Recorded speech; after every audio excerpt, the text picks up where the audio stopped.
second term, and I've just been informed that this is a first in the history of your country, and you have been at the forefront of your country's journey towards stability, unity, as well as regional cooperation. Under your leadership, Somalia has navigated some very complex challenges, ranging from internal security threats to regional diplomatic tensions, all while striving to further economic development as well as integration with the international community and networks. This ADF talk will focus on its perspective on the shared global responsibility to confront security threats emerging from fragile regions, particularly highlighting the interconnected crises of terrorism, political instability, as well as underdevelopment. Mr. President, I do have a confession to make. I'm very much against ChatGPT. But I was on it for about half an hour ago, and here's what I typed in. I said, what does the average person know about Somalia? And I want to read out its response, okay? The average person would say, Somalia, it's in East Africa, right? I think it's had a lot of conflict over the years, civil war, piracy. I've heard it's had a problem with terrorism. Let me ask you, what is the current situation in your country like today? Thank you, Ali.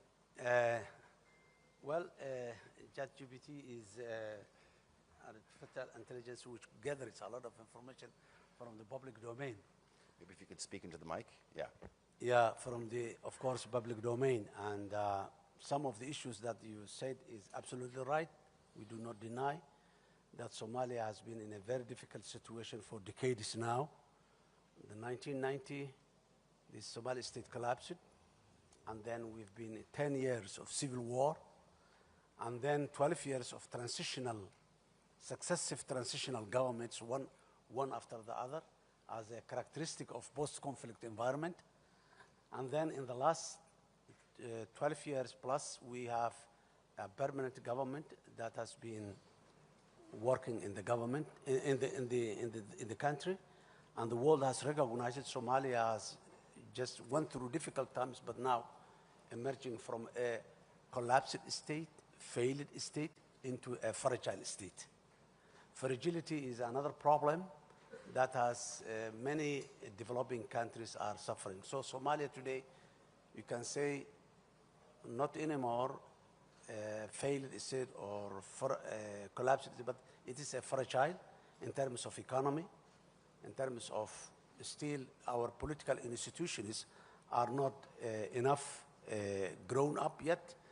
So the country is going through different stages, but we are making a very fast progress in the last couple of years. We get back our rightful position in the international arena. We stood up and fighting against the international terrorists. One is al-Qaeda affiliate al-Shabaab, and the other one is ISIS, both in different corners of Somalia today. And Somalia is leading that war. Yes, the world is supporting us, so many countries, so many international organizations, the United Nations, the African Union, all of them are supporting individual countries, among which the United States, Turkey, United Kingdom, and many others are the neighboring countries as well supporting. But the lead is Somalia. It is the Somali lead that has shown progress in the fight against terrorism. So Somalia is a country that has just turned the corner, established institutions, have its own constitution, preparing right now to go into a one-person, one-vote elections after 56 years. The last time Somalia went into an election of one-person universal suffrage was 1969. So this is the time again the voter registration is going on, and we are going to have local elections and national elections as well. So today we are member of the United Nations Security Council. Today we've joined the East Africa community. We are part of, we bring back all the status that Somalia has in the Arab League, in the African Union, United Nations, all these, the IGAD. So Somalia is, alhamdulillah, back to its rightful position. We'll get to your position on the UN Security Council and the East African Community and IGAT in just a bit. But here's the picture that you've painted. It was a country for many years, decades, that was characterized as a failed state, as a collapsed state. And now you've transitioned into a fragile state. But one of the problems that still persists, which you've touched upon, is terrorism, both in the northeast with ISIS and Daesh, and then al-Shabaab. Talk to me about the issue of terrorism. It is not only a national problem, but it is a global problem. And how does it affect the current status in your country? Well, both terror organizations that we are speaking about, Daesh and al-Shabaab, which is an affiliate of Al-Qaeda, both of them, they don't have a national agenda. Their agenda is international, global. They wanted to fix a global problem, not Somali problem, but unfortunately, because of the circumstances of the past, they got the opportunity to start from Somalia on these issues. So that's what makes the whole effort of African Union, the United Nations, and many other international partners to get together to fight against them. So these guys, they have been occupying a major portion of Somalia, particularly the rural Somalia. Today, they are remaining in pockets. In a war, big war, there are always battlefields that you lose, battlefields that you gain. Up and downs are there, but the overall war, the Somali people, one of the success stories that we have as the Somali leadership, Somali government, is that we showed the real face of these terrorist groups to the Somali people, to the Somali nation. Now it is the people that realize that this and their principles, their way of life, their behavior does not fit to the rightful behavior of Somalia. Somalia is a very unique country with all the good qualities of a nation. We are one ethnic group, we are one religion, we have one language, but unfortunately, because of bad politics in the past, we have certain grievances, and the terrorists, they benefit from the grievances. This is why they came to their weak institutions with social grievances in the country. That was how they originally preferred Somalia to come and stay there. So, but now things are changing. People are realizing now the state is growing up and it's providing services. That's what's more important now. This term, I was elected in 2022, and until now, we have recruited 6,000 teachers, public schools, and we've promised that we will be recruiting 10,000. We've established around 100 plus health posts all over. Those areas that has been liberated, we are organizing what we call the stabilization program to provide the society what they have missed for the last 17 years. No school, no health post, no water and sanitation in all those areas for 18 years. Now the government of Somalia is providing those services at its own capacity and with the help of international partners as well. So people are getting the message from the government that terrorists has no place in Somalia.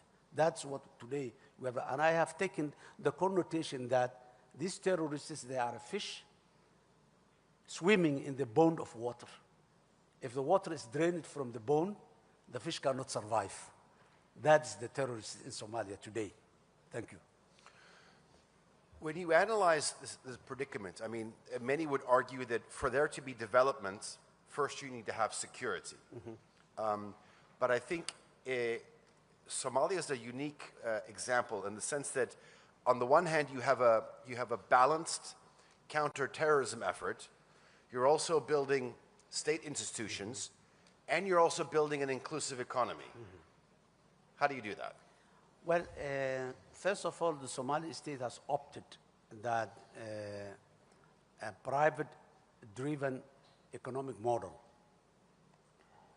The government is playing the regulatory role in the economy. That's what makes today Mogadishu, the capital city, as a bustling city with a real estate, with five-star hotels, with so many new things, major supermarkets, all international brands are available today in Mogadishu. That is the private that's making, and the government is facilitating all the necessary infrastructure for the private to do this type of business, not only the Somalis, but as well as foreign companies as well. Turkish companies are there. They are running our international airport. Another company is running our seaport. They are also doing so many other businesses in the country. Similarly, there are other companies from other parts of the world as well. So that private-driven. And then we have provided two important instruments for that, supported the private-driven economy. One is the National Transformation Plan, which is fixing all the weaknesses of the state institutions so that they can take steps with the fast steps that the private is taking. The National Transformation Plan is a delivery-based from the government side so that the private entities will have all the necessary facilitation that they need in order to do the business. That's number one. Number two is we established a long-term vision, a vision we call it the Vision 2060.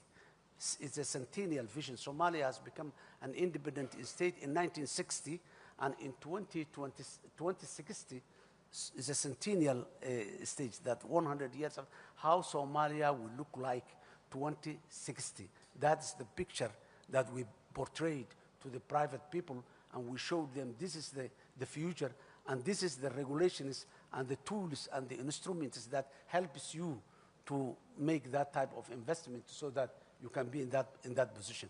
So that's how the government and the private are working hand in hand to do all these economic development endeavors. Your Excellency, in your opening remarks, you had mentioned that Somalia is a member of the United Nations Security Council. Mm-hmm. Let me ask you about that.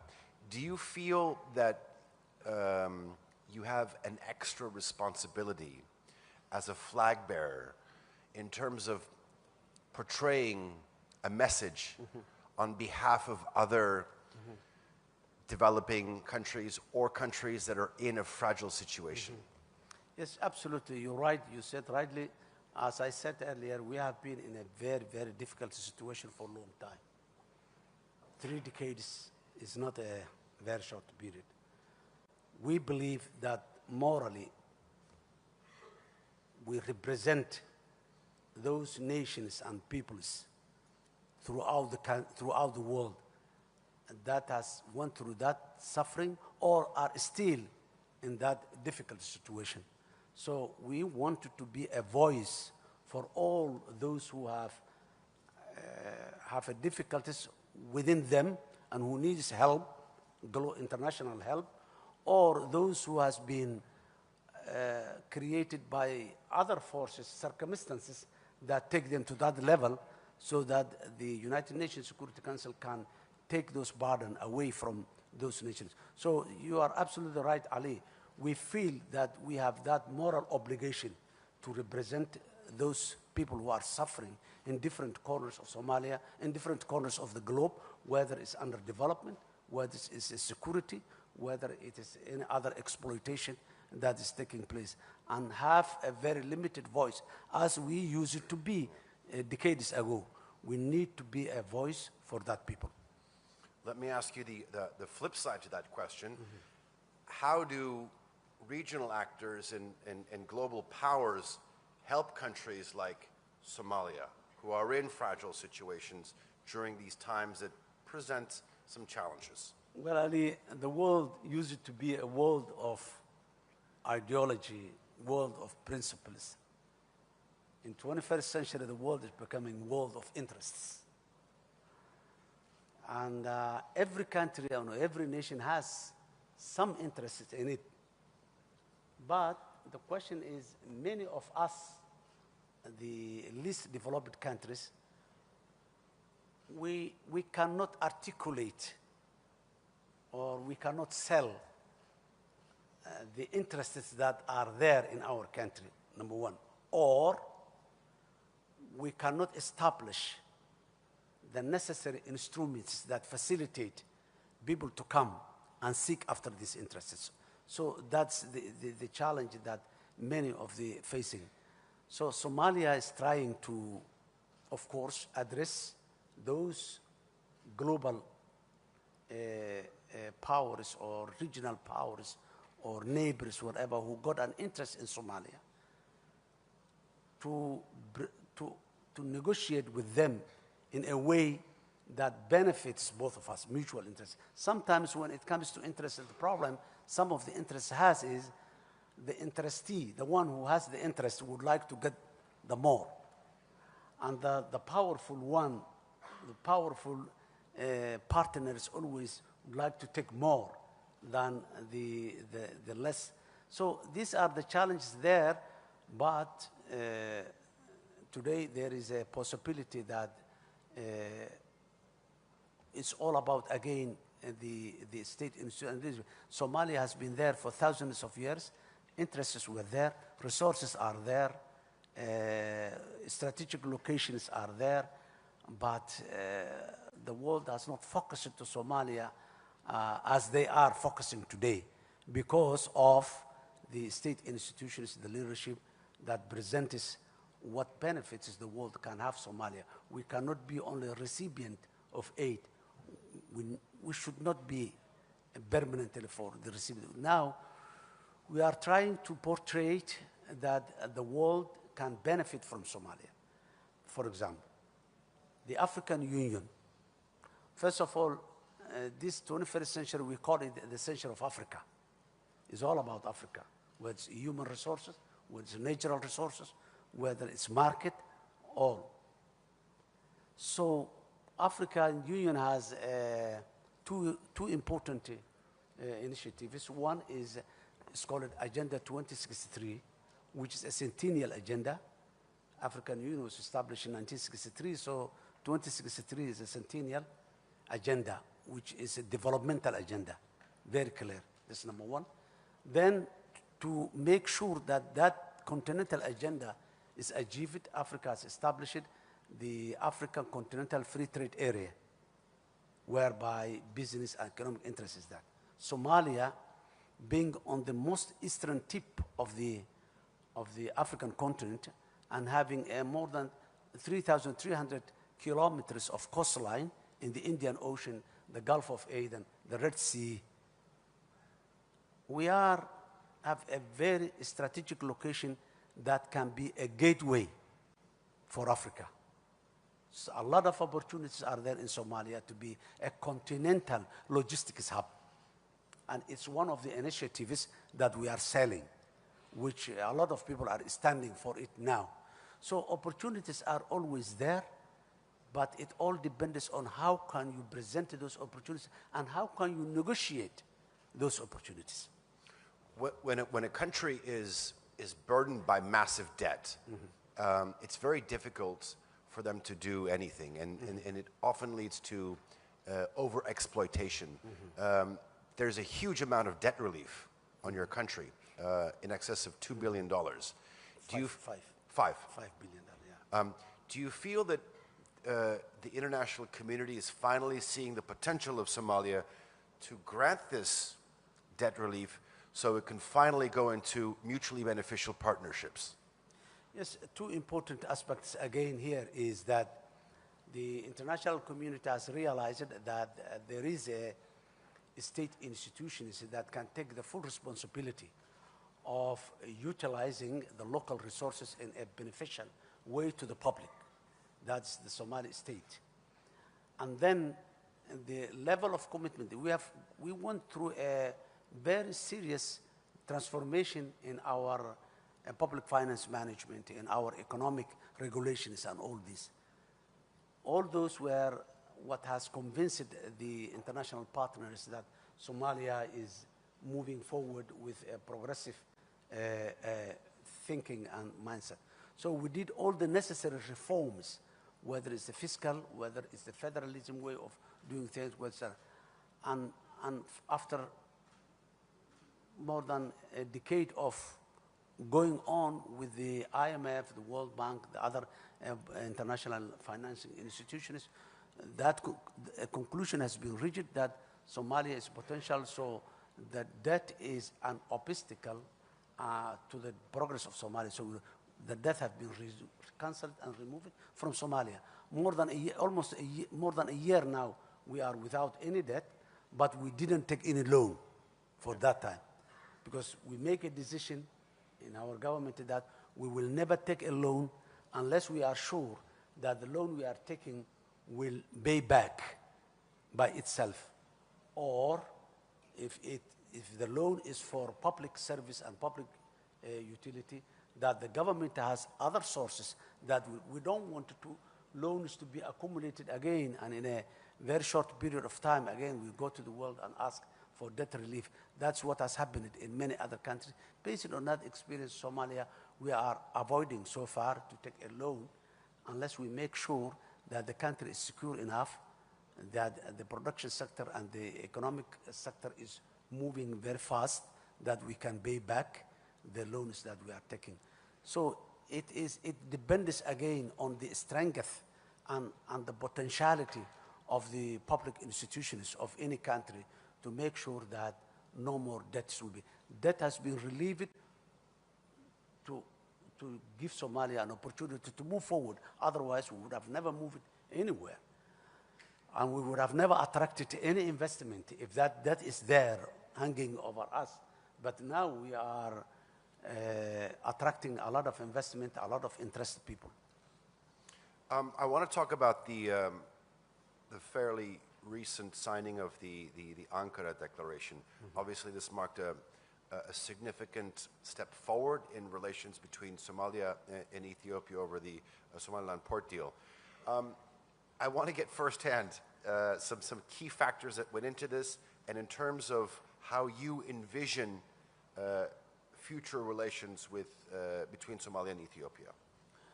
Well, as you rightly said, Somalia and Ethiopia are two neighboring countries.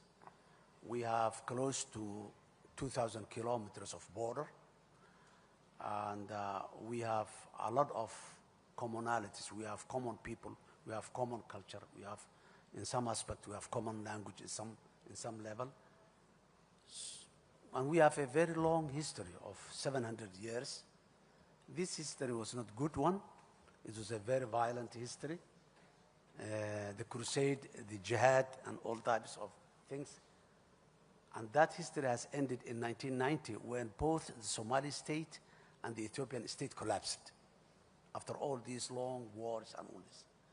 From there onward, we have been moving. We, from our side, from Somalia, we realized that that cannot be continued. Hostility, conflict, building. Both of us, we are poor countries. One of the main reasons why we are poor countries for the last 1 century, we always have been building military.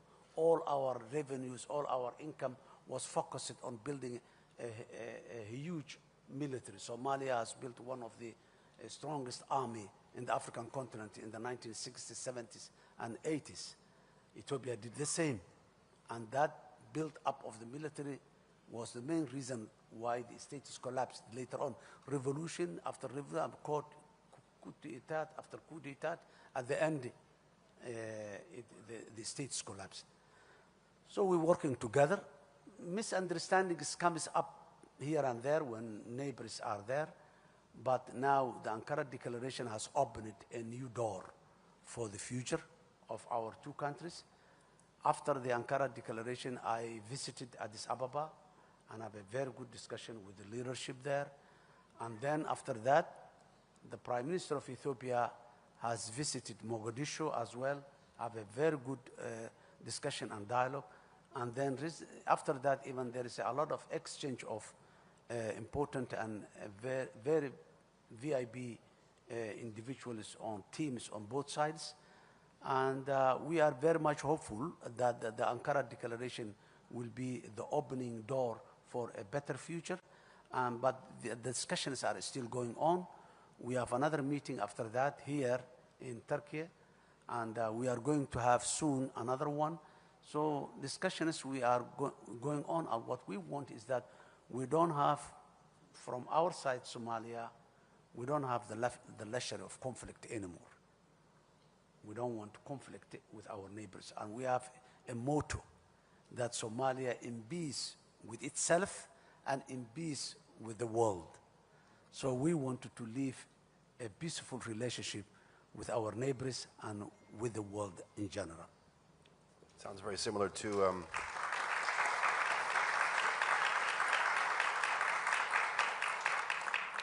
one of the mottos of the founding father of this country as well, peace at home, peace abroad. Peace abroad. Mr. President, if you were to allow me, there's a lot of interest to your panel, and I know that we have some journalists who want to ask you some questions. If you have any questions for His Excellency, if you could maybe stand up. Do we have a microphone? Yes. Maybe yes, over here. Thank you so much, our brilliant moderator, Mr. Alican, and Your Excellency. Thank you so much. Maybe if I begin with a quick banter about the ChatGPT, maybe the information that I will be gladly able to share is that Somalia is the founding member of the Organization of African Union, which is now the AU, and at the same time it is the first non-Arab country to join the Arab League. So it's a nation with a lot of history, and His Excellency has outlined it so well. So to begin with my first question, since you are in a diplomatic forum, I will start with the part of the diplomacy. Looking at the Somalia-Turkey relations, which had started previously from humanitarian development and is currently at a win-win cooperation. We have the oil exploration, we have the business partnership, economic and security. How do you assess this success for the people of Somalia and for the world as a model of cooperation? And what is your future expectations of this? My second and final question, Your Excellency and our moderator, is last year we witnessed the Turkey-led Ankara Accord between Somalia and Ethiopia. And we've seen your subsequent visit to Addis Ababa, heightening cooperations between Somalia and Ethiopia, de-escalating the tensions. What lesson does Somalia give to the rest of Africa as far as also Somalia's contribution to mediation is concerned historically, where it used to take part in deflating tension between neighboring countries, and looking at the current situation in Sudan, in DRC, and other parts of Africa? Thank you so much. My name is Nuri from TRT Africa. Nuri. Nuri. Okay. Thank you. Thank you, Nuri. First of all, the relationship between Somalia and Turkey, I would like to shortly and briefly say how this relationship has started and where it is today. A decade and a half ago, 2010-11, there was a famine in Somalia. 250,000 Somalis starved because of that famine.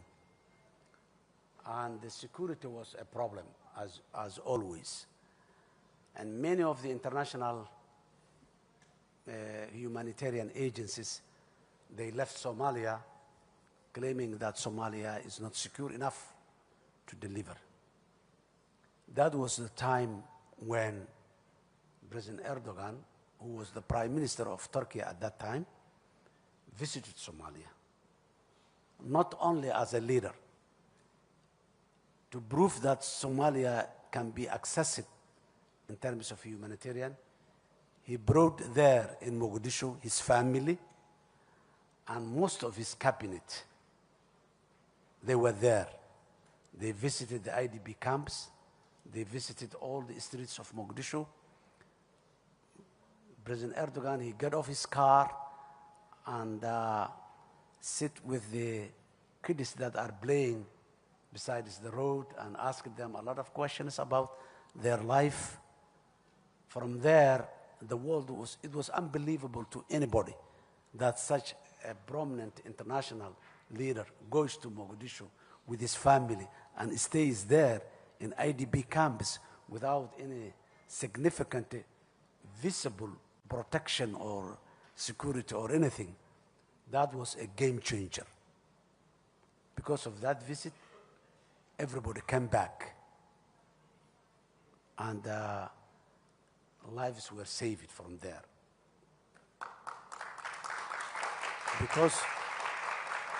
Because of that visit, hospitals were promised, and today those hospitals are functioning in Mogadishu.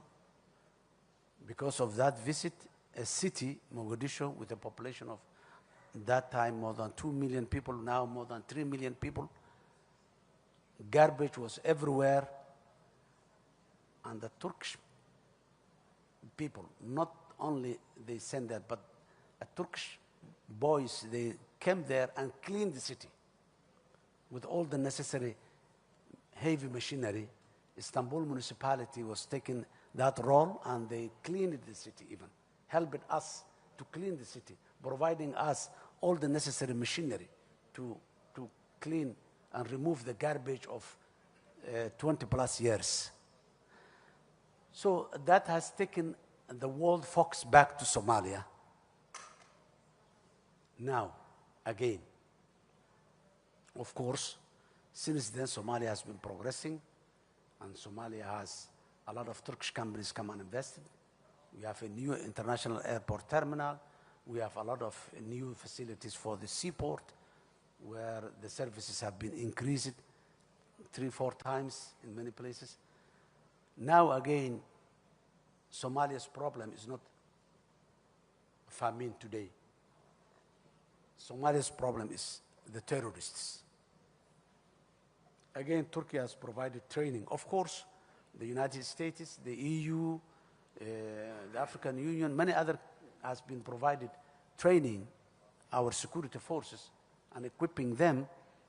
But Turkey has today come up with the latest technology to support our security forces and expertise as well. They didn't say, take this equipment and go and fight. They came to us and show and fight with us against the terrorists. So taking the fox back, number 2. Number 3, nobody was coming and asking about oil and gas. This is the first time in the history that Somalia oil and gas reserves are under exploration now.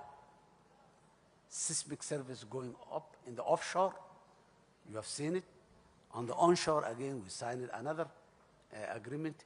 That does not mean that we are giving this opportunity to Turkey only, but it's the only country that demanded, the only country that become interested, and that's normal. The first move advantage is always there. Turkey cannot be compared with the companies that will come maybe 10 years later when Somalia become a better oil country. So that is the relationship between Turkey. And when there is a conflict between Somalia and its neighbors, Turkey come to mediate and, of course, make the settlement. So Turkey and Somalia has a genuine partnership based on mutual interest. Okay. Mr. President, I think maybe perhaps swiftly move on to the second part of the question. I think yes. It was what are some lessons that other parties can learn in terms of conflict resolution with your negotiations surrounding the Ankara agreement? Well, I think the country, it was the DRC that you gave. Yes, the same he said, the Ankara Declaration. The Ankara Declaration has come out of the genuine mediation that Turkey has made. It was not an abrupt, it was a process that a Turkish delegation visited Addis Ababa, they visited Mogadishu, they talked to us a lot of different teams come. It went through a process. They asked us, they asked the Ethiopia, and at the end, President Erdogan brought together myself and the Prime Minister of Ethiopia, and you know, we have one complete day sitting together, and President Erdogan was sitting there from the morning till midnight. We were sitting together, and at the end we strike that deal. We were happy. Ethiopians were also happy. So that's it. What lessons can be learned is that, number one, you need an honest mediator. mediator that has no vested interest in other than peace. Turkey has a very good relationship with Somalia, as well as has a very good relationship with Ethiopia. And both Somalia and Ethiopia, Turkey has assisted them at different times in a difficult situation. So honest mediator or honest broker is a prerequisite for a successful war. That is what the best lesson that the world can learn from it. Thank you. I think we have one more question. Thank you, Mr. President. My name is Abdul Hamid Sayan. I am the representative. There's a microphone there. My name is Abdul Hamid Sayam, the representative of Al-Quds Al-Arabi at the United Nations. And I commend the Ambassador Abu Bakr Osman and his speeches on Palestine at the United Nations. There is a talk about recognizing Somaliland in the north. If they accept the deported Palestinians to settle in Somaliland, it's a challenge for your country and for the Palestinians, and for the world that should be controlled by international law, not by the law of the jungle, as some major power trying to advocate now. So what is your opinion on this? How can you incorporate Somaliland or reach out to them so this thing could not happen? Because if it is recognized, then it might be very hard to go back and unite both the north and the south. Thank you. Abdul Hamid, thank you very much. First of all, the cause of the Palestinian people, it is a moral responsibility and a religious responsibility. Qudus and Palestine. So it is an issue that Somalia has never compromised and is not going to compromise, whatever our capacity or our ability is. What we want is a peaceful resolution, as the world has recognized it, two-state solution, that Palestine state is there, Israeli state is there, and peaceful coexistence between the Palestinian people and the Jewish people is the best option, and that's what we all want to see, and we hope it will. Regarding the other issues, Somaliland is part of Somalia. It's not a... Well, as you rightly said, we are not talking about the law of the jungle. If someone comes and says, we cut this country, we cut this part from this country, and that's another case. So Somaliland is a part of Somalia, and no one has ever approached Somalia for receiving Palestinian people as replacement of their land. We don't see it as a solution. It's not whether someone recognizes or not recognizes it, but the idea of removing Palestine from their own land and putting them into other people's land, I don't see that that's a solution at all. If it is a solution, then it would have been discussed some way or the other. But that's not. Palestine belongs to that land. And they have been leaving that land for millennia, and definitely they will. So no one has ever approached it to us. And if someone says, I recognize X, Y, Z as an independent country, that's not the way the world works. Individual countries can say that, but that will not be very effective. It will only create more problem, more conflict, and more. That will not be, by saying that or by doing that, there will not be a conducive environment for putting other people there. So I'm not hopeful on that. We will hope that, as you rightly said, the world will get back to its mind and this problem will be resolved. We are very much grateful for those countries who are actively involved in resolving that issue. Okay, I think we have time for one more.